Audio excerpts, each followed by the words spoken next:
Mr. One Take J himself. Wait, hold up. Yes, sir. I'm finna turn this bitch up. Yes, sir. So this is your second year at the John Ross Foundation. Tell me what's bringing you back for year two.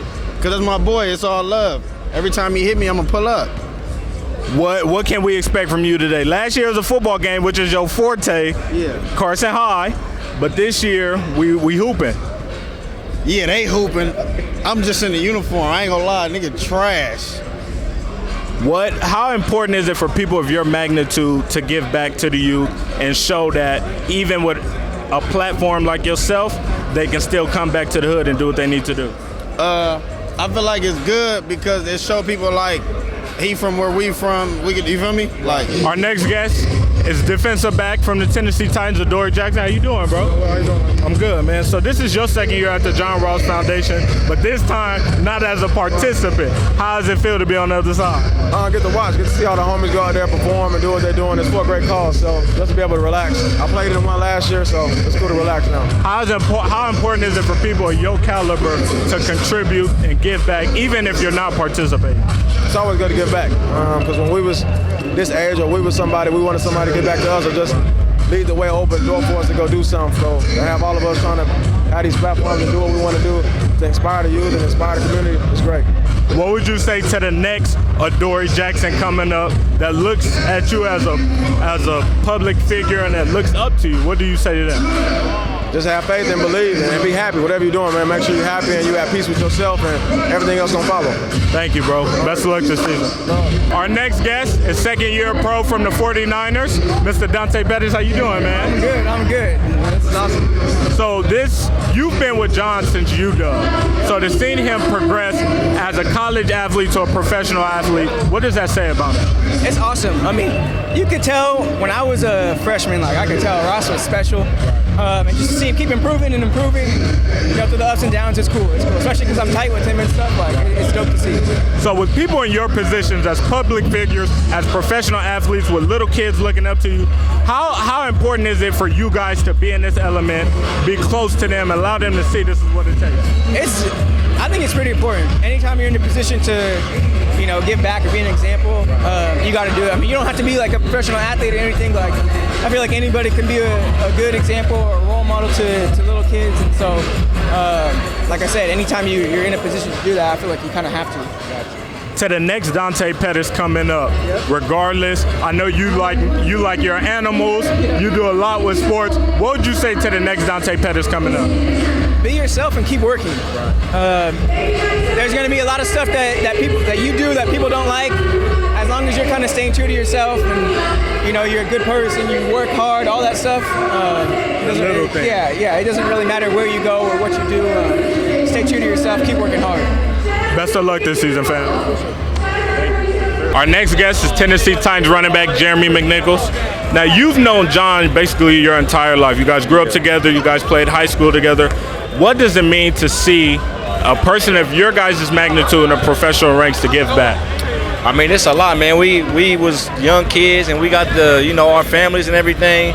This is a great turnout, just where we come from, Long Beach, and have an opportunity to give back to our community. That's huge, man. Yeah. What can you expect from tonight? A lot of these players out here normally don't play basketball. Your sport is football, so what can we expect to see tonight? Hey, I think we're going to see, it's going to be a little shaky at first, and then they're going to heat it up a little bit. Okay.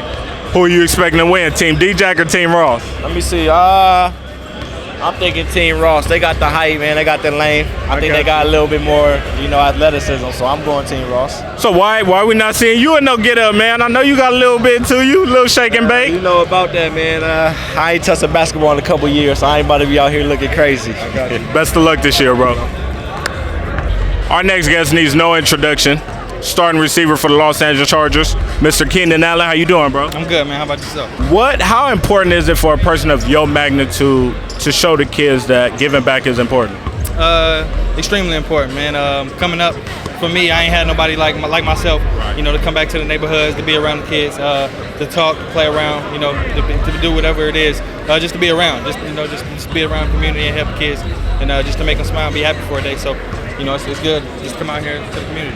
What does it show someone of John's magnitude as well to come back to his city and put on this event for the kids, for the older youth as well? Yeah, it's great, man. Young guy like John coming back to his city, like you said, giving back to his community, just giving them a day, just a good time, just to have a good time, just stay away from the streets, be out here having a good time. So it's amazing. I support that. What can we expect from you? You got the best releases in the game. Yeah. Now, I've watched it. So, and a lot of that comes from the basketball side. So what can we expect from you tonight? A lot of that, man.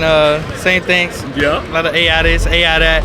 Yeah. I'm gonna give him something. You know, J-Dot got some moves too. So Appreciate you, man. Thank you. Best of luck.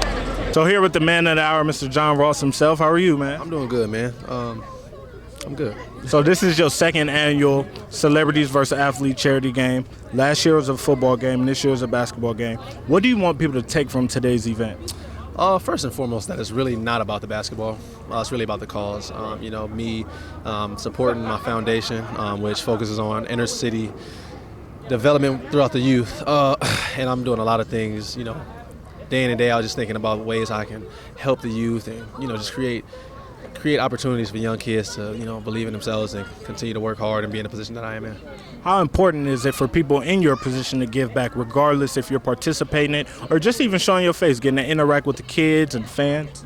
I think it's very important, especially when they find out that I'm also from Long Beach. You know, it gives them hope. You know, understand? Like a lot of us grew up, we didn't have hope and we didn't have a lot to believe in. I think these kids are a lot of these kids in today's world is like they're fortunate in a way where they can go on social media and they can see all this stuff. We can post it, and kids got access to, you know, seeing it and being able to get here. So I think it's awesome because, like, you know, guys like us who got a platform like this, a lot of us don't take it.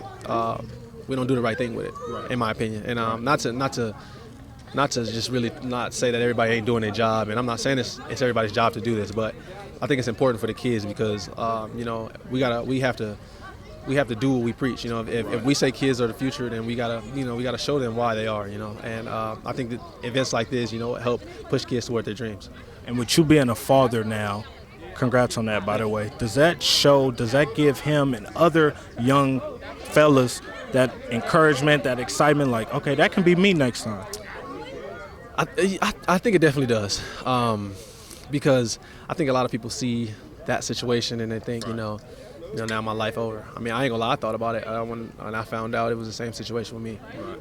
But it's to me, it's driven based. You know what I'm saying? It's how you respond to it. That was like my you got to get up no matter what. You know what I'm saying? I could have broke my leg my senior year, but the fact that I knew that I was gonna have a child, it pushed me every single day until you know, until I had nothing left to give. You know, and it obviously worked out very well for me, and that's how I am where I am today. Okay, one last thing. What was T.O. thinking, man? I don't know. He tired, man. T.O. was tired.